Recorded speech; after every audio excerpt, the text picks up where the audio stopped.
नमस्कार, बहुत बहुत स्वागत है आप सभी का हमारे इस YouTube के चैनल पे। मैं मेनका मैडम एक बार फिर से ले आई हूँ मनोविज्ञान का मोस्ट इम्पॉर्टेंट टॉपिक वैयक्तिक भिन्नता। जी हाँ, सीटेट का नोटिस जारी हो गया है। दिसंबर में पेपर्स होंगे और सीटेट के एग्जाम्स के पर्पज से ये टॉपिक बहुत ही इम्पॉर्टेंट है। जिन लोगों को सीटेट देना है उनके लिए तो ये बहुत ही ज्यादा इम्पॉर्टेंट टॉपिक है। आज का जो हमारा टॉपिक है वो वैयक्तिक भिन्नता। वैयक्तिक भिन्नता चैप्टर इसलिए इम्पॉर्टेंट है क्योंकि इससे संबंधित कई क्वेश्चंस एग्जाम में आते हैं और एक शिक्षक होने के नाते, भावी शिक्षक होने के नाते आप लोगों के लिए भी टॉपिक जानना बहुत ही जरूरी है। जब आप अध्यापक बनकर जाएंगे तो आपको हर तरह के बच्चे क्लास में मिलेंगे। अगर आपने वैयक्तिक भिन्नता का अध्ययन किया हुआ है तो आप हर बच्चे की पहचान करेंगे और उस आधार पर शिक्षण विधियों का प्रयोग करेंगे। जी हाँ, वैयक्तिक भिन्नता को इसीलिए मनोविज्ञान में शामिल किया गया है ताकि हमारा भावी अध्यापक या जो अध्यापक की तैयारी कर रहे हैं या जो अध्यापक हैं वो ये जान सके कि कक्षा में कितने प्रकार के बच्चे होते हैं और उन्हें किस तरह से पढ़ाएं। वैयक्तिक भिन्नता के कई कारण हो सकते हैं कि बच्चा अलग अलग क्यों है, और वैयक्तिक भिन्नता के कई प्रकार भी होते हैं। अलग अलग तरीके के जो बच्चे होते हैं और वैयक्तिक भिन्नता की अलग अलग शिक्षण विधियां होती हैं। इन तीनों चीजों को आज हम इस वीडियो में पढ़ेंगे।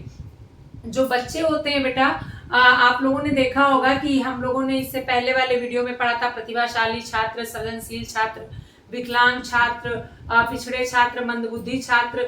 इन सारे चीजों को हमने पढ़ा और पढ़कर हमने जाना कि प्रत्येक बच्चा क्षमताओं में, भिन्नता में, योग्यता में अलग है। तो उन सबको पढ़ने के बाद हमें ये पता चला कि प्रत्येक बच्चा एक जैसा नहीं होता है, वो अलग अलग तरीके से होता है। और बच्चा जब अलग अलग तरीके से होगा तो हमारे पढ़ाने की टेक्निक भी थोड़ा सा अलग अलग होगी, या लचीली होगी, या ऐसी होगी जो सारे बच्चों को लेकर चल सके। जी हाँ, मनोविज्ञान इसी को कहा जाता है कि वो हर बच्चे को लेकर चले, प्रत्येक बच्चा उसके लिए विशिष्ट है। कक्षा में जब आपने विभिन्नता का सामना करना होगा तो विभिन्नता का सामना आप तभी कर पाएंगे जब आपने वैयक्तिक भिन्नता का अध्ययन किया है। आप लोगों को पता है हमारा जो शिक्षा का अधिकार अधिनियम है उसके तहत हम लोग समावेशी शिक्षा को पढ़ते हैं। समावेशी शिक्षा का मतलब होता है कि हम उन सारे बच्चों को शामिल करते हैं जो अलग अलग योग्यताएं रखते हैं, अलग अलग उपलब्धियां रखते हैं, अलग अलग मानसिक स्तर के होते हैं। इन सारे बच्चों को एक साथ लेकर चलना ही समावेशी शिक्षा होती है। तो जब बच्चे अलग अलग तरीके के हैं तो उसको किस तरह से पढ़ाया जाए, वही सब आज हम इस वीडियो में पढ़ेंगे। वैयक्तिक भिन्नता का मतलब होता है बेटा कि हमारे कक्षा में प्रत्येक बालक अलग है। प्रत्येक बालक क्षमता में अलग है, योग्यता में अलग है, उपलब्धि में अलग है, और हमें उसकी पहचान करनी है और पहचान करके हमें उस शिक्षण विधि से पढ़ाना है जिससे हर बच्चा उस चीज को समझ सके। मनोविज्ञान कहता है कि प्रत्येक बालक विशिष्ट है और सभी बालक हमारे लिए समान है। यदि कक्षा में हम विभिन्नता को देखते हैं तो उस विभिन्नता को हमें इग्नोर करके सब बच्चे को साथ में लेकर चलना है। हमको इसको ध्यान में रखना है कि बच्चे अलग अलग उपलब्धि के हैं, योग्यता के हैं, क्षमता के हैं, लेकिन हमें बच्चों के सामने ये रिप्रेजेंट नहीं करना है कि आप अगले से कमजोर हो। हम समावेशी शिक्षा पढ़ते हैं और समावेशी शिक्षा में हम लोगों ने यही पढ़ा है कि हमें प्रत्येक बच्चे को लेकर चलना, प्रत्येक बच्चा हमारे लिए समान रूप से है। और शिक्षक होने के नाते कभी भी हम उसकी योग्यता के आधार पे, क्षमता के आधार पे अलग अलग नहीं बैठा सकते हैं। तो वैयक्तिक भिन्नता को इसीलिए शामिल किया गया है ताकि वैयक्तिक भिन्नता का अध्ययन करके भी हम बच्चों में समानता का भाव विकसित करें और शिक्षक होने के नाते प्रत्येक बालक की पहचान करके उसके अकॉर्डिंग उसे शिक्षा दे सकें। अगर हम इसकी परिभाषाओं की बात करें तो इसमें दो परिभाषाएं अक्सर पूछी जाती हैं, स्किनर और डेवर की। स्किनर कहते हैं कि हमारे विद्यालय में व्यापक रूप से क्षमताओं, अभिरुचियों में भिन्न होते हैं। छात्र व्यापक रूप से अलग अलग क्षमताओं और भिन्नताओं मतलब भिन्न होते हैं, फिर भी हम उनके साथ ऐसा व्यवहार करते हैं जैसे कि वे सभी समान हैं। जी हाँ, स्किनर कहते हैं कि हमारी कक्षा में बच्चे अलग अलग योग्यता और क्षमता के होते हैं व्यापक रूप से। एक बच्चा एक ही जैसा होगा, दो बच्चे हैं तो जरूरी नहीं वो एक जैसे हों। अगर क्लास में 30 बच्चे हैं तो वो 30 अलग अलग ही होंगे, लेकिन हमें उनके सामने ऐसा व्यवहार करना है कि वे सभी समान हैं। यही परिभाषा स्किनर की आई हुई है। जेम्स वेबर, कोई व्यक्ति अपने समूह के शारीरिक और मानसिक गुणों में औसत से जितनी भिन्नता रखता है उसे वैयक्तिक भिन्नता कहते हैं। जी हाँ, प्रत्येक व्यक्ति जो है शारीरिक रूप से और मानसिक दोनों रूपों से हर बच्चे से अलग होता है। इसी को हम वैयक्तिक भिन्नता कहते हैं। प्रत्येक बालक दूसरे बालक से जो अंतर रखता है, जो भिन्नता रखता है, उसी को व्यक्तिगत भिन्नता कहते हैं। लेकिन शिक्षक को ये बच्चे को महसूस नहीं होने देना है कि आप अलग हैं। कभी भी शिक्षक को किसी बच्चे से कंपेयर नहीं करना है। एक शिक्षक के लिए सभी बच्चे समान हैं। लेकिन व्यक्तिगत भिन्नता क्यों पढ़ना चाहिए? ताकि हम हर बच्चे की मानसिक स्तर को समझ सके और उसके आधार पे उसे शिक्षित कर सके। अब सवाल ये उठता है कि व्यक्तिगत भिन्नता में कैसे ऐसा है कि बच्चे अलग हैं एक दूसरे से? तो इसके कई कारण हैं। व्यक्तिगत भिन्नता के कई कारण और कई प्रकार हैं। तो सबसे पहले हम लोग पढ़ेंगे व्यक्तिगत भिन्नता के प्रकार। क्या पढ़ेंगे बेटा? सबसे पहले प्रकार। कितने प्रकार के होते हैं व्यक्तिगत भिन्नता, यानी बच्चे अलग अलग कैसे होते हैं? तो देखिए, सबसे बड़ी जो भिन्नता है लिंग के आधार पे। लिंग के आधार पे लड़के और लड़की बिल्कुल अलग स्वभाव के होते हैं और हमें उस आधार पे उनको पढ़ाना है। तो पहला प्रकार क्या है? लिंग के आधार पे। दूसरा है योग्यता के आधार पे। योग्यता के आधार पे प्रत्येक बालक की बेटा क्या होगी? योग्यता अलग अलग होगी। शारीरिक विकास के अंतर, शारीरिक विकास संबंधी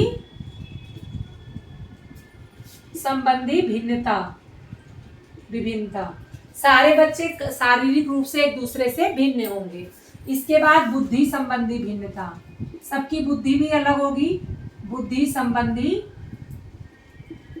विभिन्नता, प्रत्येक बालक की बुद्धि एक जैसी होती है बेटा? नहीं होती है। सबकी बुद्धि अलग होती है। किसी की मूर्त होती है, किसी की अमूर्त होती है, किसी की सामाजिक होती है।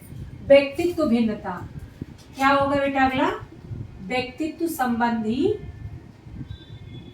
भिन्नता।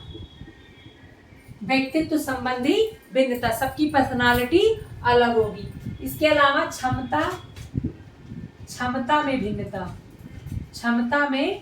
भिन्नता, बेटा सबकी क्षमता अलग अलग होगी। उपलब्धि भिन्नता, परिपक्वता में परिपक्वता संबंधी भिन्नता। देखिए बेटा, इतने तरीके से लोग एक दूसरे से अलग होते हैं। लिंग संबंधी भिन्नता भी होती है, शारीरिक संबंधी, एक आप मानसिक भी लगा सकते हो। मानसिक संबंधी विभिन्नता या भिन्नता। देखिए, प्रत्येक बालक जो होते हैं वो शारीरिक रूप से एक दूसरे से अलग होते हैं। उपलब्धि योग्यता में एक दूसरे से अलग होते हैं। लिंग संबंधी अलग होते हैं। और एक आप लास्ट लिख लेंगे, जाति प्रजाति व देश संबंधी भिन्नता। इसको हम समझ लेंगे। लिंग संबंधी भिन्नता, प्रत्येक बालक एक दूसरे से, या देखिए कक्षा में आप लड़के भी पढ़ते हैं लड़कियां भी पढ़ते हैं, सब में अलग भावना होती है। जैसे एक क्वेश्चन आया था कि लड़के जो है खेल कूद और गणित में आगे होते हैं, जबकि लड़कियां भाषा विज्ञान और कला में। किस कारण ये क्वेश्चन आया था? तो व्यक्तिगत भिन्नता के कारण। प्रायः ऐसा माना जाता है कि जो लड़कियां होती हैं वो सुंदर लेख, भाषा और कला में अच्छी होती है, जबकि लड़के खेल में और गणित में आगे होते हैं। हालांकि जब आप समावेशी की बात करेंगे तो ये बातों का महत्व नहीं रखा जाता है, लेकिन ये अंतर एक है व्यक्तिगत भिन्नता में। योग्यता के आधार पर भिन्नता, प्रत्येक बालक की योग्यताएं अलग अलग होती हैं। शारीरिक विकास संबंधी, सारे लोगों का शरीर बिल्कुल एक जैसा नहीं होता। कोई बहुत सुंदर सुडौल होगा तो कोई छोटा होगा, तो कोई पतला होगा तो कोई मोटा होगा। इस तरह से सारे बच्चे अलग अलग तरीके के होते हैं। बुद्धि संबंधी भिन्नता, प्रत्येक बालक की बुद्धि अलग अलग होती है। व्यक्तित्व संबंधी, सबका व्यक्तित्व अलग होगा। कोई अंतर्मुखी होगा, कोई बहिर्मुखी होगा, कोई उभयमुखी। कोई बच्चा बहुत ज्यादा बोलता है, कोई बच्चा बोलता ही नहीं है। तो व्यक्तित्व संबंधी भिन्नता होती है। क्षमता में भिन्नता, सबकी अलग अलग क्षमताएं होती। उपलब्धि संबंधी भिन्नता, भाई एक्स्ट्रा एक्टिविटी वो करते हैं तो वो जल्दी कोई ना कोई चीजें एब्जॉर्ब कर लेते हैं। मतलब कह सकते हैं कि जैसे कोई बच्चा पढ़ाई के साथ और चीजें भी कर रहा है तो वो अन्य बच्चों की उपलब्धि से ज्यादा होगा। परिपक्वता, कुछ बच्चे मैच्योर बहुत जल्दी होते हैं, बहुत जल्दी गंभीरता से सारी चीजों को लेते हैं। तो ऐसे में हर कक्षा का हर बच्चा अलग अलग तरीके से परिपक्व होता है। मानसिक संबंधी भिन्नता, सबका मानसिक एबिलिटी एक जैसी नहीं होती, प्रत्येक बालक मानसिक रूप से सभी से अलग होता है। जाति प्रजाति व देश संबंधी भिन्नता, देखिए बेटा प्रत्येक जाति और प्रजाति की कुछ एक विशेषताएं होती हैं, एक भाषा होती है, सब एक जैसे नहीं होते। जैसे अगर हम पूर्वी यूपी जाएंगे या पश्चिमी यूपी जाएंगे तो वहाँ की भाषा में अंतर होगा। इसके अलावा अगर हम राज्यों में अलग होंगे तो वहाँ के शारीरिक कटकाठी में अंतर आप देखने को पाएंगे। या आप कह सकते हैं जो ठंडे प्रदेश होंगे, ठंडे देश होंगे, वहाँ के लोग गोरे, और जो गर्म प्रदेश होंगे, गर्म देश होंगे, वहाँ के लोग काले होते हैं। या जो पहाड़ी क्षेत्र के लोग होते हैं उनके गाल चिपटे होते हैं। तो आप देखते हैं इस कारण भी अंतर देखने को मिलता है। और ये तो हो गया वातावरण संबंधी। इसके अलावा वंशानुक्रम संबंधी भी प्रकार हो सकते हैं, अलग अलग होने के कारण हो सकते हैं। जैसे सभी लोग अलग अलग पेरेंट्स से आए हैं तो जाहिर सी बात है कि वो अपनी शारीरिक कटकाठी वंशानुक्रम से भी कुछ प्राप्त किए हैं। किसी की आंखें नीली है क्योंकि उनके पिताजी की आंखें नीली है। तो आप कह सकते हैं कि बच्चे हर तरीके से एक दूसरे से अलग होते हैं, चाहे वो शारीरिक रूप से देखिए, चाहे मानसिक रूप से देखिए, चाहे योग्यता के रूप में देखिए, चाहे परिपक्वता के रूप में देखिए, चाहे क्षमता में देखिए, चाहे उपलब्धि में देखिए, और चाहे बुद्धि में देखिए, वो एक दूसरे से अलग हैं। लेकिन स्किनर महोदय क्या कहते हैं कि व्यापक रूप से छात्र एक दूसरे से अलग हैं, फिर भी हमें उनके साथ कैसा बिहेव करना है कि जैसे वे सभी समान हैं। जब कक्षा में आप टीचर होकर जाएंगे पढ़ाने तो आपको इस बात का ध्यान रखना है कि प्रत्येक बच्चा हमारे लिए समान है। इस प्रकार को आप लिख लीजिए। इसके बाद हम इसके कारणों पर चर्चा करते हैं। इसका स्क्रीनशॉट ले सकते हैं आप सब।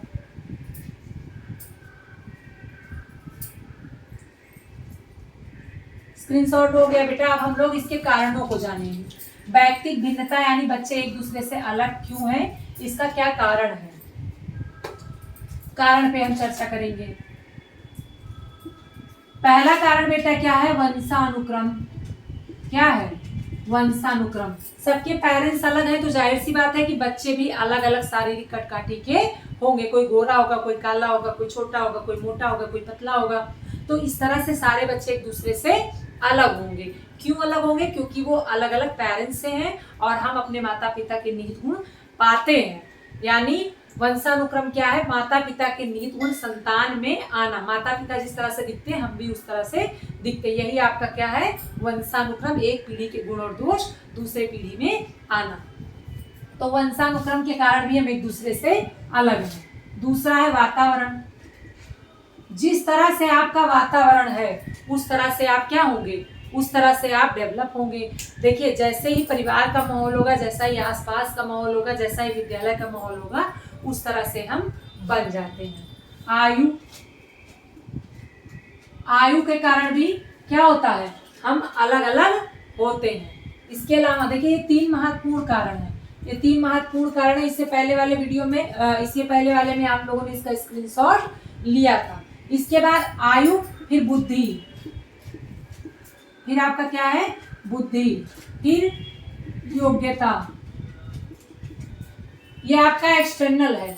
देखिए वंशानुक्रम व्यक्तिगत भिन्नता का सबसे महत्वपूर्ण कारण है, क्योंकि कोई भी बच्चा एक जैसा इसलिए नहीं दिखता है कि वो अलग अलग फैमिली से है। वातावरण में तो सारे वातावरण आ जाएंगे बेटा, सारे वातावरण आ जाएंगे।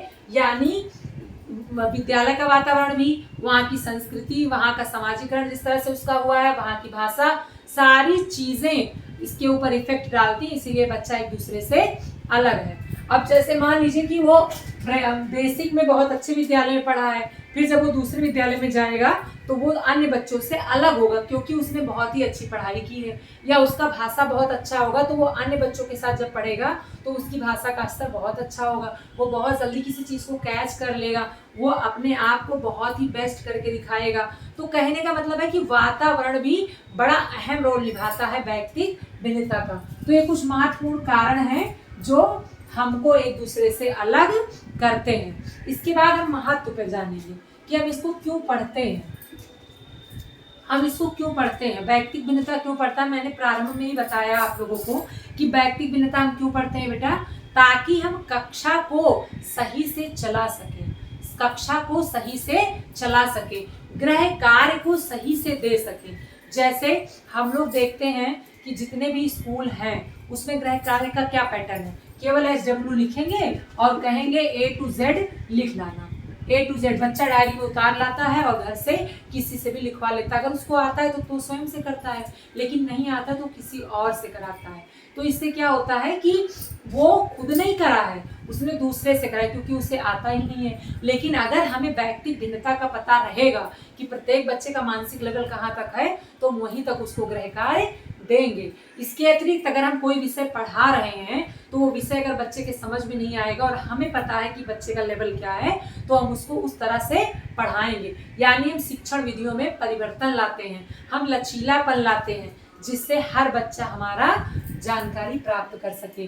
तो महत्व व्यक्तिगत भिन्नता का बहुत ही महत्व है। जिस तरह से शिक्षा मनोविज्ञान का महत्व है, उसी तरह से व्यक्तिगत भिन्नता का महत्व है। क्यों महत्व है? ताकि हम हर बच्चे तक पहुंच सके, हर बच्चे की समस्या को दूर कर सके।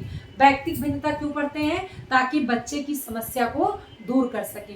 व्यक्तिगत भिन्नता क्यों पढ़ते हैं? गृह कार्य को देने के लिए। व्यक्तिगत भिन्नता क्यों पढ़ते हैं? ताकि शिक्षण विधियों में परिवर्तन कर सके। व्यक्तिगत भिन्नता क्यों पढ़ते हैं? ताकि लचीलापन आए। व्यक्तिगत भिन्नता क्यों पढ़ते हैं? ताकि हर बच्चा स्कूल से जुड़ाव महसूस करे, वो अपने आप को हीन न महसूस करे कि टीचर हम पर ध्यान नहीं दे रहे हैं या टीचर ने हमको जिस तरह बताया हमें समझ में नहीं आया।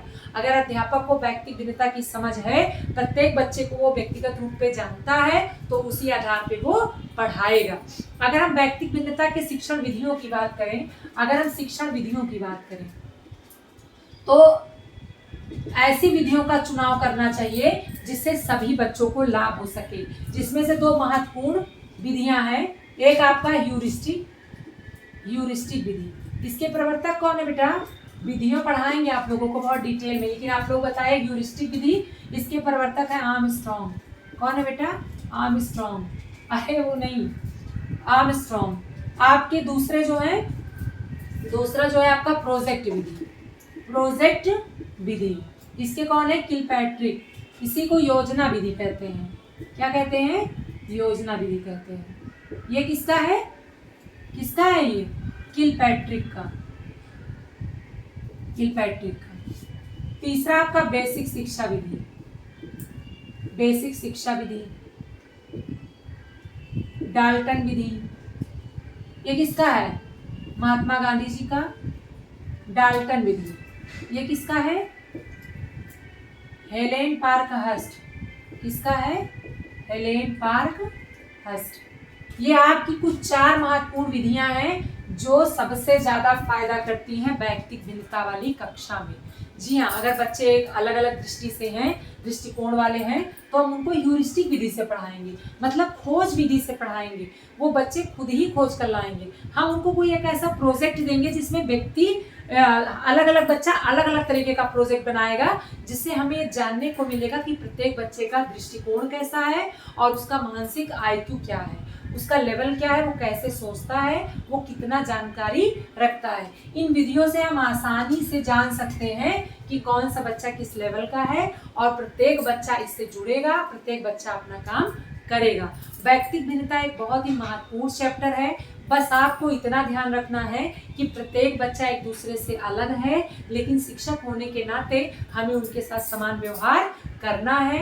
व्यक्तिगत भिन्नता पढ़ना इसलिए भी जरूरी है बेटा, ताकि हम प्रत्येक बच्चे तक पहुंच सकें, उसकी समस्याओं को जान सकें और उसे सही विधि से पढ़ा सकें और उसे भी आगे बढ़ा सकें। समावेशी शिक्षा के अनुसार सभी बच्चे को साथ में लेकर चलना होगा आपको विद्यालय में। अतः आपको सारे लोगों को, जितने भी भावी अध्यापक हैं, इन्हें व्यक्तिगत भिन्नता का अध्ययन करना चाहिए, जिससे हम प्रत्येक बच्चे को साथ लेकर चल सके।